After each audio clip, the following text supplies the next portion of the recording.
tarde, pessoal. Tá bom assim? Fechou, então. Eu vou falar hoje do jogo da vida. Então, alguém já jogou o jogo da vida? Ah, é? Eu joguei bastante quando eu era pequeno. Esse era o tabuleiro antigo dele. Já está bem rasgado até. É um jogo bem simples. É bem o que a sociedade quer da gente. Você começa ali na saída, você tem dois caminhos. Você pode escolher o caminho dos negócios ou o caminho da faculdade. Aí aqui, dependendo da sua perspectiva, se você vier na faculdade, você pode dar sorte e cair no médico, ganhar um salário bom. Ou você pode dar sorte e cair na matemática, fazer o que você gosta.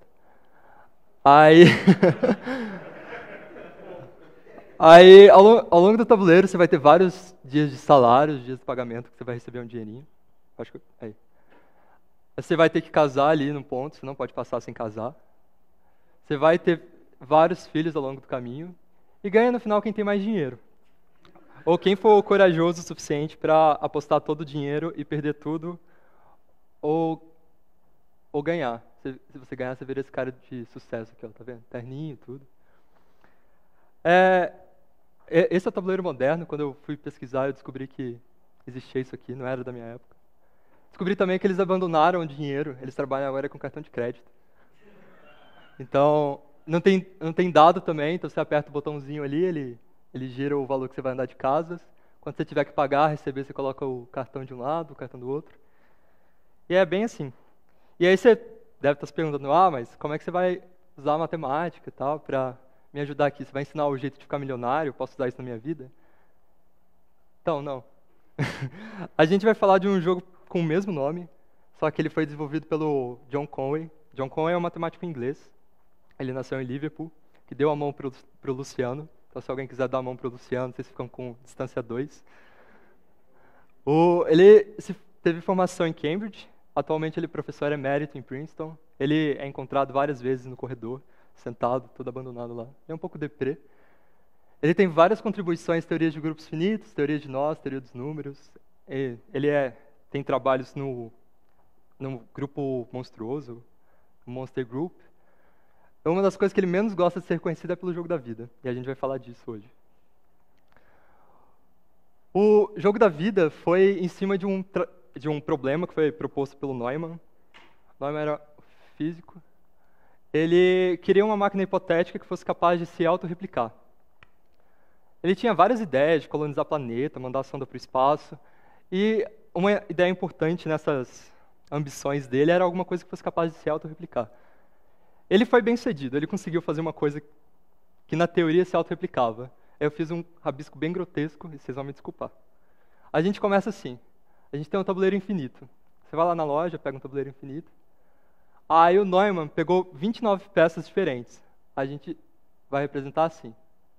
As peças deles eram setinhas, a gente vai ter assim porque era assim que eu sabia fazer.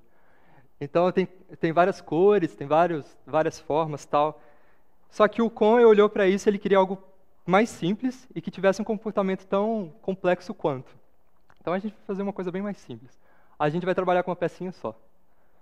Então onde não tem peça, essa peça preta, essas coisas brancas aqui, a gente vai chamar de célula morta. E onde tem pecinha preta, é uma célula viva. É isso que a gente faz. Aí, esse é um jogo sem jogador, por incrível que pareça. O que a gente faz é observar a evolução do jogo. E a partir desse momento a gente só vai assistir. A gente vai dar play e essas células vivas vão interagir entre si. É isso. Eu vou explicar as regras agora, mas como todo bom jogo a gente não vai entender nada nas regras. A gente só vai entender na hora que a gente for jogar mesmo. Então vamos lá, as regras. Tá, a primeira regra é a regra de isolamento. Se você estiver muito sozinho na vida, você morre.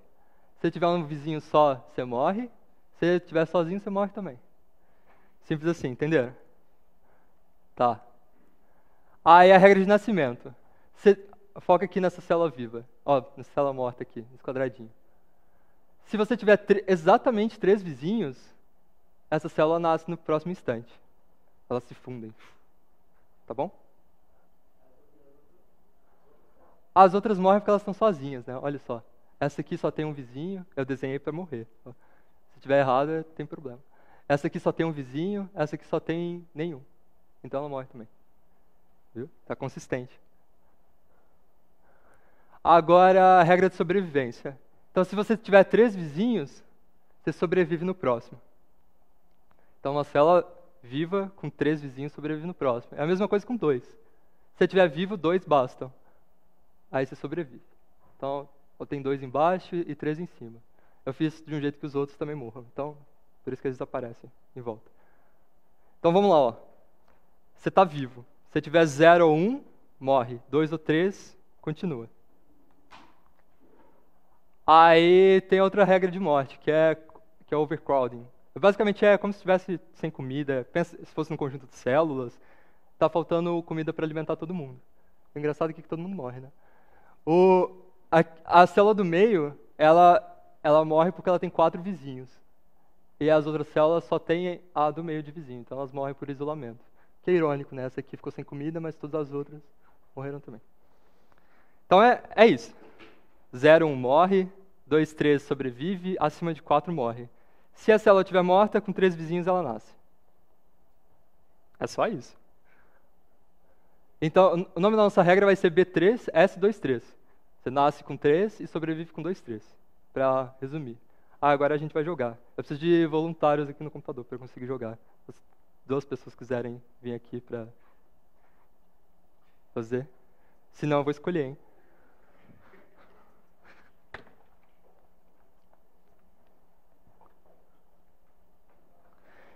Esse programa chama Golly, está escrito lá em cima na esquerda, G-O-L-L-Y.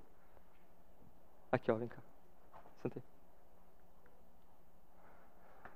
Ó, o mouse você usa para desenhar, é que nem Paint, desenha.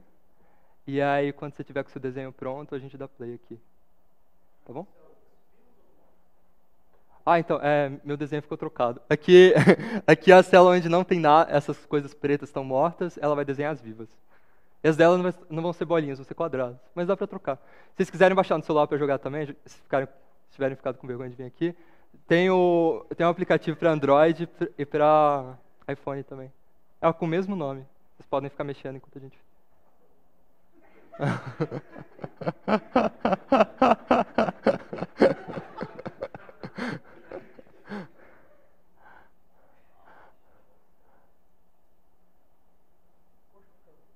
Eu também sairia daí, se fosse você. Show. Ó, a Amanda desenhou uma configuração inicial, ela agora vai dar play, lá em cima na esquerda. Ai, calma. Ah, bom, foi. Aqui essa está na velocidade máxima, é muito rápido que acontece. Quando ela deu play, aquelas regras que a gente tinha comentado, elas começaram a funcionar. E o conjunto dela, as coisas que ela fez... Você deu pause? Que ela fez, basicamente, estacionaram nesses objetos aí. Essas aqui são umas estruturas básicas que o Conway mesmo, quando desenvolveu o jogo, já conseguiu identificar. Ele fez o jogo em 1970, então não tinha computador, que nem a gente está fazendo aqui agora. Então, esses conjuntos todos, ele identificou na mão, junto com os pós-graduandos dele, os colaboradores. E... Deixa o Hugo desenhar um aí. Obrigado, Amanda. Palmas para ela, porque o desenho dela foi sensacional. Só um desenho é coisa obscena. Oi? Eu tenho que fazer isso.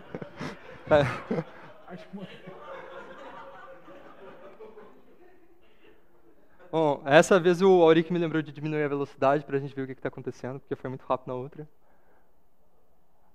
Aí, quando ele der play, a gente vê o que acontece.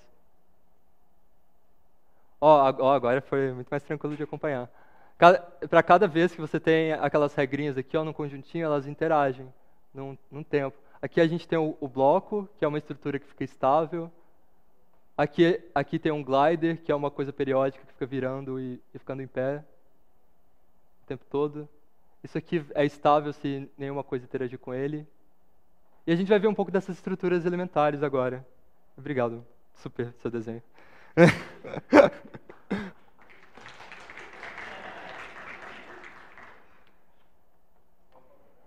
Tá, eu já tinha colocado que tinha o aplicativo no celular, para vocês poderem mexer, se quiserem. E aí, agora a gente vai falar um pouco dessas estruturas. A gente viu essas duas aqui. A gente viu umas estruturas que são estáveis, que elas ficam paradinhas. E a gente viu umas periódicas, que foi aquela que ficava em pé e virando. Aí a gente vai ver também agora o planador. Se eles conseguissem fazer o planador sem querer, eu ia mostrar. Espaçonaves e armas. Não é arma de verdade, não. Calma.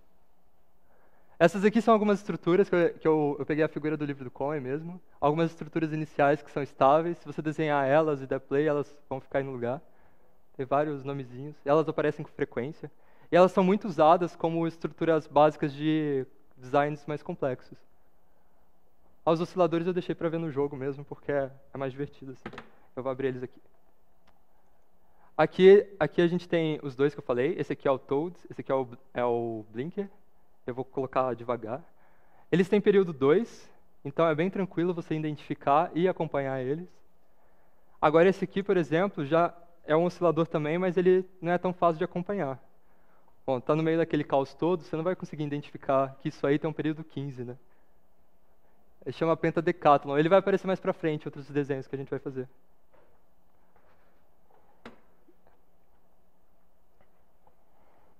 E também acredita-se que no jogo da vida você consiga fazer osciladores para todos os períodos. Só que ainda faltam aqueles períodos ali, ó, 19, 23, 34, 38, 41, ainda não foram encontrados. Então, se vocês conseguirem fazer em casa, vocês conseguem publicar alguma coisa. O 34 até que foi, mas é uma trapaça. A pessoa colocou um oscilador de período 2 e um de 17, então eles se repetem quando tiver no 34, no MMC deles. Mas assim, não tem um original mesmo, é só separando as coisas. Então ele está entre aspas ali. Agora, para todo período igual acima de 61, esse cara aí desenvolveu um método. A gente vai ver um oscilador desse período aqui agora. 106 bilhões, 79 milhões, 214.841. Isso. A gente não vai ficar até o final dele, claro, mas a gente vai ver o começo. E eu vou colocar rápido, senão a gente não vai ver nada.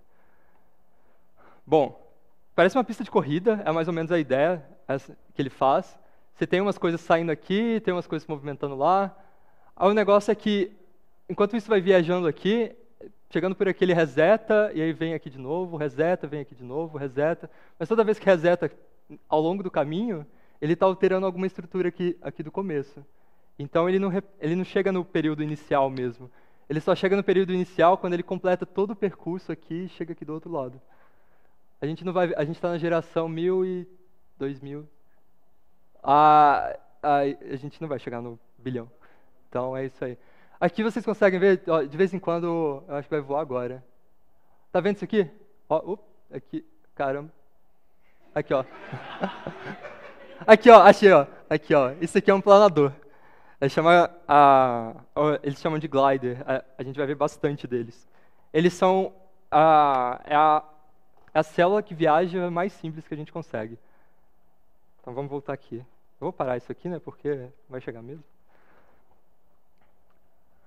Bom, a gente falou dos osciladores. Tá. Esse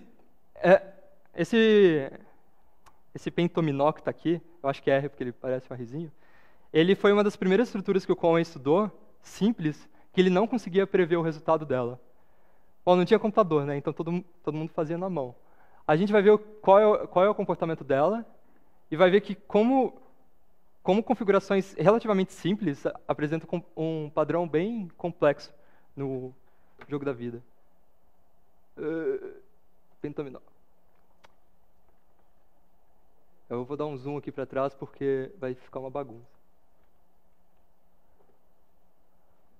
Bom, aqui a gente consegue ver o glider de novo, ó, voando. Não perdi eles. Aqui tem várias estruturas elementares. E essa configuração inicial, ela só estabiliza depois da geração 1100 e alguma coisa. Estabiliza no sentido assim, você consegue descrever todas as estruturas que estão aparecendo. Porque enquanto as coisas estão movimentando, você não consegue identificar o que vai ser de fato, né? Então, assim, a complexidade do jogo mostra como coisas simples de 5 elementos conseguem fazer umas coisas tão difíceis assim.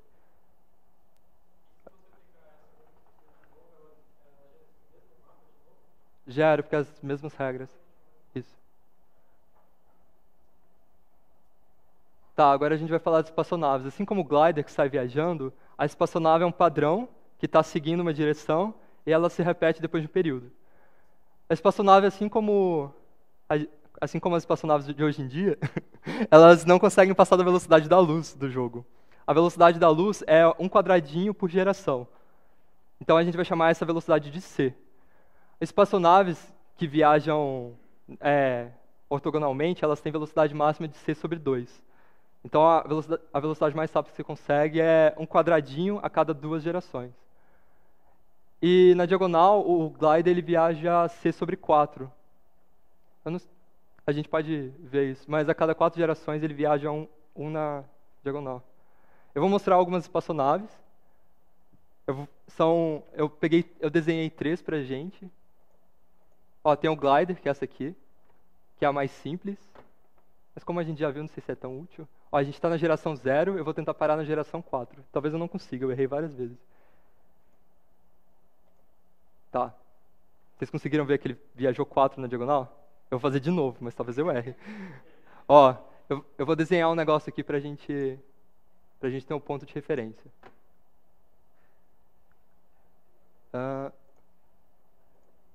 Viu?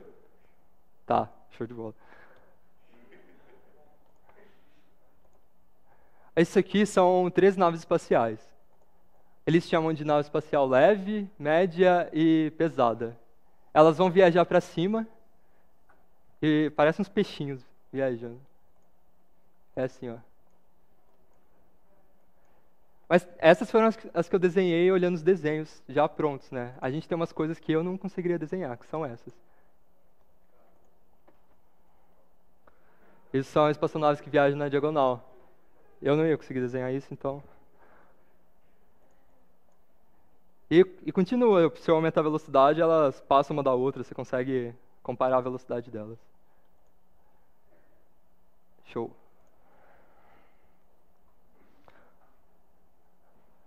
Tá, e quando o Conway divulgou o jogo da vida dele na revista, ele colocou uma conjectura valendo dinheiro.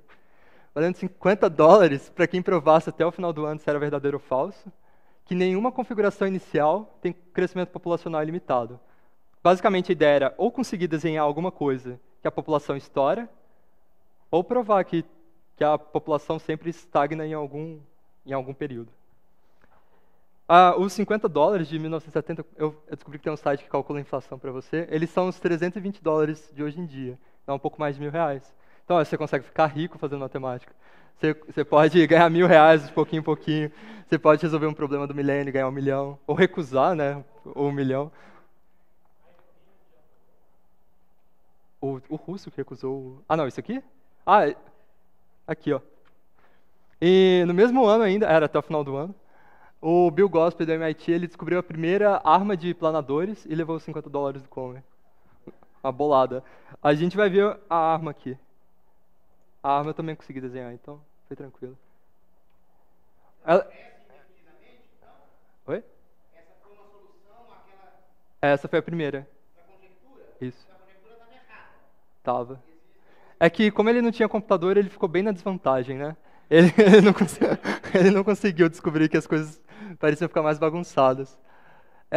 Essa arma consiste de 2 bloquinhos aqui, que eles ficam aqui para controlar a arma. E essas 2 coisas vão ficar viajando de um lado para o outro e vão atirar. Vocês vão ver o que elas vão atirar. Tá, ó, isso são elas devagarzinho, eu vou aumentar a velocidade. Isso foi no mesmo ano que ele divulgou. Essa é uma arma de planadores, né, a Glider Gun. Mas desde então tem outros designs que estouram a população. Por exemplo, essa aqui, que ela é uma arma de espaçonaves. Não é a espaçonave que eu desenhei, é uma daquelas que viaja na diagonal lá. E é uma coisa bem alien, né? Vem de todos os lados aqui, cospe. Mas também tem outras que estouram. Tem esse aqui, eles chamam de trem puffer. Ah, deixa eu puxar pro ladinho. Ele basicamente fica soltando uns cocôzinhos ao longo do caminho. Uns destroços aqui. E tem mais coisas ainda. Você pode organizar esses destroços dele. dessa forma, por exemplo. Você pode fazer ele deixar o cocôzinho na diagonal, fazendo zigue-zague. E é isso, aí segue sem parar. Tem mais um, que é um que solta... Ele tem uma arma de planadores aqui no final. Eu devia ter mostrado esse primeiro, né? Não é tão incrível. Ele solta planadores ao longo dele e vai indo embora. E esse que eu vou mostrar agora, até agora, é o que sabem que cresce a população mais rápido. E é isso aí. Vocês vão ver o que ele faz. É mais interessante vendo.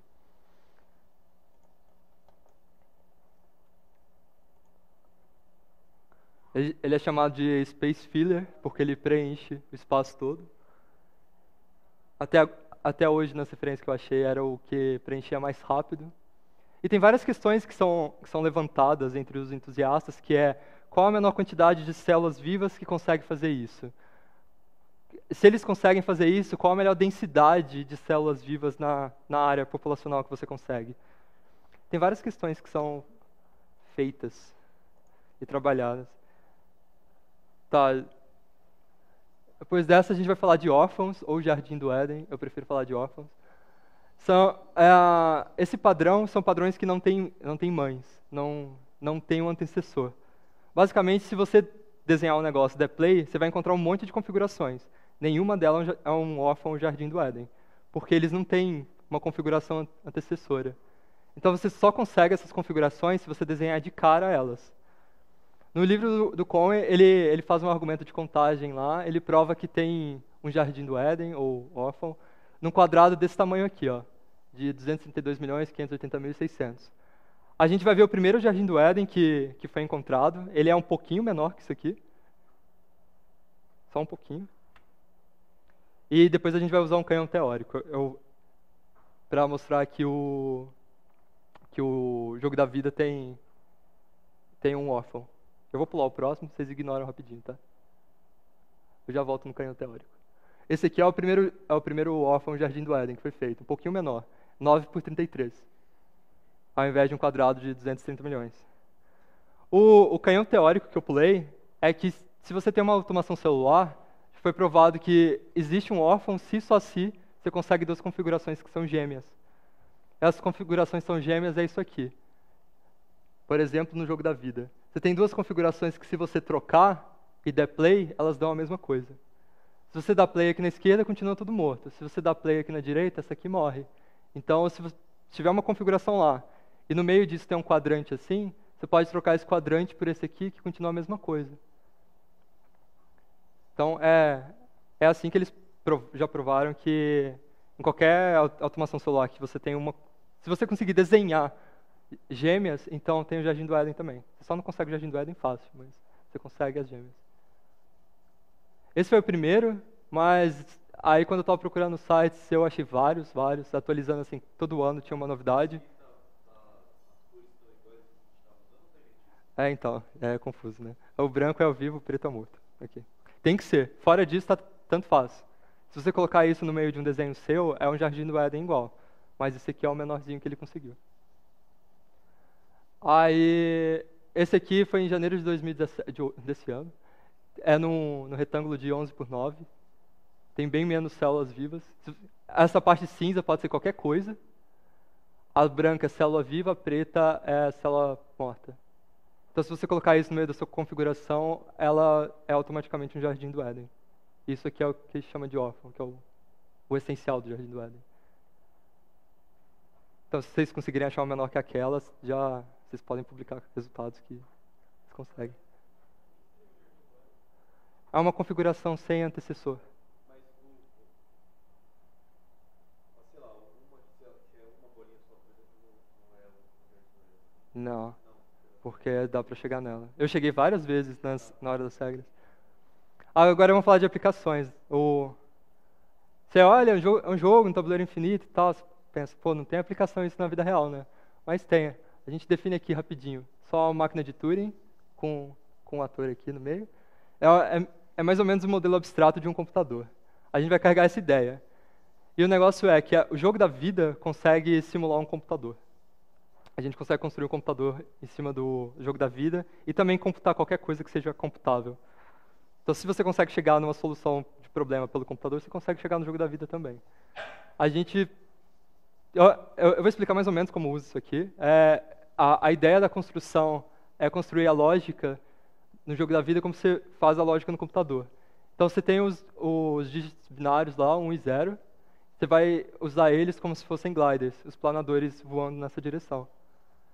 E fazendo eles a intervalos regulares, aonde não tem glider vai ser um 0. Eu vou dar um exemplo. Se a gente fosse construir uma porta para fazer a negação disso, a gente queria que entra 1011101 e sai 010010.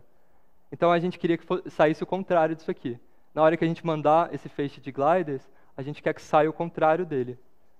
Um jeito de fazer ele é colocar uma arminha de planadores que na hora que eles colidirem aqui, os planadores desapareçam.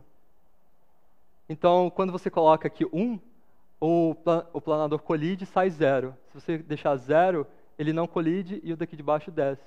Aí sai 1. Então, você consegue construir lógica em cima do jogo da vida.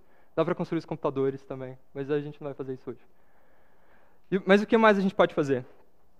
A gente pode calcular primos usando o primer, que é uma estrutura já feita para isso. Eu vou explicar rapidinho como ela funciona e a gente vê no programa. O primer vai usar um algoritmo para eliminar múltiplos. Então, tudo que a gente vai ver saindo da máquina é primo. E se sair da máquina nessa geração aqui, 120n mais 100, quer dizer que o n é primo. A gente vai fazer isso para ver se 2017 é primo ou não. A não ser que vocês queiram fazer na cabeça. Vocês conseguem fazer na cabeça se 2017 é primo? Acho que não. Então tá. Então a gente vai fazer isso.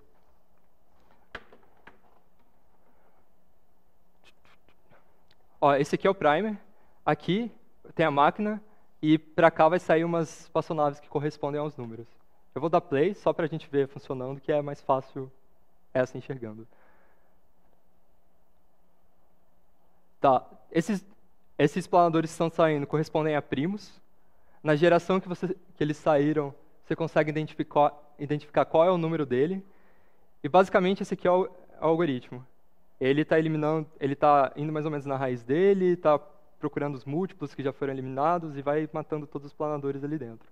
Aqui é ele matando, ó. Às vezes um planador colide aqui, eles desaparecem. Às vezes o guarda aqui não deixa os primos passarem. Ele é meio que o Gandalf da nossa história. E a gente quer saber se o 2017 passa ou não. O 2017, eu tinha feito as contas, tá aqui. O 2017, ele vai acontecer na geração 242.140. Como aqui tá demorando um pouco, eu já tinha feito um que é mais adiantado, para a gente não passar aperto. Tá. Eu vou colocar bem devagarzinho para a gente acompanhar qual é o 2017, que eu me perdi várias vezes nisso. Vocês lembram qual é? 242.000 e... 100? Eu esqueci. 40? Então tá, eu vou diminuir a velocidade para a gente conseguir acompanhar. Tá, só aumentar um pouquinho. Tá, 120, 130, 140. Ele passou, ele é primo.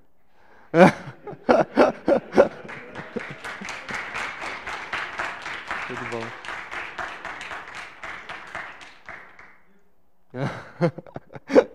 Você pode fazer outras coisas também, você pode jogar Tetris. Na comunidade do Stack Exchange tem várias comunidades diferentes, a gente deve visitar mais a da matemática, né? Mas tem a comunidade de programação em jogos, que um cara lançou o desafio para montarem um Tetris em cima. Tomara que a internet funcione aqui. Eu não tinha ensaiado isso ainda, essa aqui que vai ser a emoção do momento. Esse é o post mais votado nessa comunidade. O desafio foi lançado para montar o Tetris e foi respondido. Levou 1 ano e meio, mas o projeto de 7 pessoas conseguiu montar em cima do jogo da vida.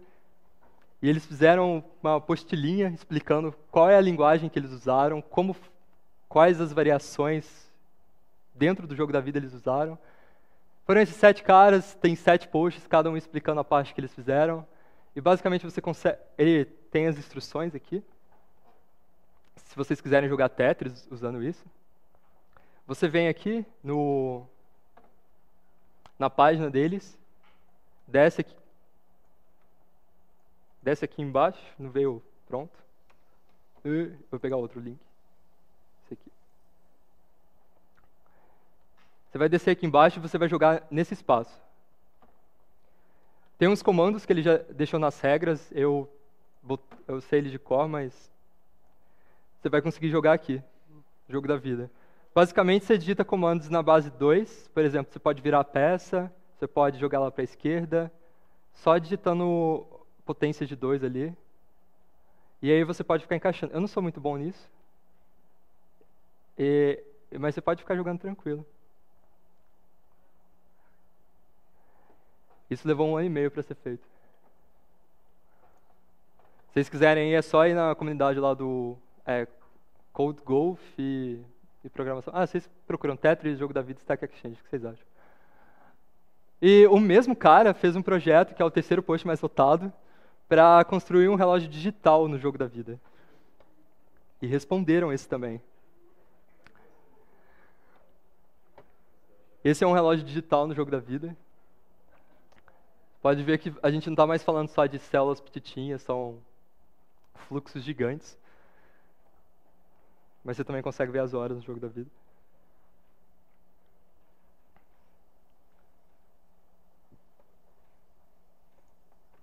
Não sei o que era aquilo. Tá, tem várias variações do Jogo da Vida. Você pode trocar um pouco as regras, você pode colocar para nascer com 2 ou 3, sobreviver com 3 a 6. Tem tabelas explicando qual é o tipo de comportamento. Esse aqui apresenta um comportamento bem caótico, você não consegue prever o que é. Esse aqui tem um comportamento mais estável. Você chega em estruturas básicas que a gente já conhece, que a gente viu, osciladores e tal. E esse aqui tem uma curiosidade, eu botei ele só pela curiosidade. Se você tiver várias células mortas e umas poucas células vivas, elas se comportam da mesma maneira que o contrário, se tiver várias células vivas e poucas células mortas. Ela é meio que simétrica em relação à vida e morte. Você pode fazer o jogo da vida unidimensional. Aquela ali é a regra. Olha lá, ó. Vamos com calma aqui. Só a primeira vez. Aqui é a nossa célula e aqui são os 2 vizinhos. Se tiver 2 vizinhos, ela morre. Aqui tem um vizinho pela esquerda, morre. 2 vizinhos, morre. Um vizinho pela esquerda, e se estiver morta, ela fica viva. É basicamente isso. A gente chama de regra 30 porque isso aqui está meio que em binário. Você pega tipo 2, mais 4, mais 8, mais 16. E aí, aqui no instante 0, a gente começou com uma célula só. Aqui. Aí esse aqui é o instante 1, 2, 3, 4, 5, 6, 7, 8, vai descendo. Aí a gente representa dessa forma. O Wolfram, inclusive, usava uma dessas regras para gerar números inteiros aleatórios. Ele pegava uma coluna aqui, que tinha um comportamento bem imprevisível. Tem umas regras parecidas que dão umas coisas que a gente já conhece e acha interessante. Isso variando só a dimensão. Tem como variar o formato, ao invés de falar de quadrados, a gente pode trabalhar com pentágonos ou hexágonos. Isso aqui são imagens de planadores. Tem o período deles ali. A gente pode trocar a superfície. Tem o GIF no Wikipedia, se vocês quiserem ver ele mexendo. Essas são as referências que eu usei. Esse é o livro do Conway. É o volume 4, tá? Eu demorei para achar porque eu não sabia que tinham 4 volumes. Tem vários sites, tem um wiki gigante sobre isso, tem uma base de dados e tem uma última coisa que eu quero mostrar para vocês. Que é esse aqui.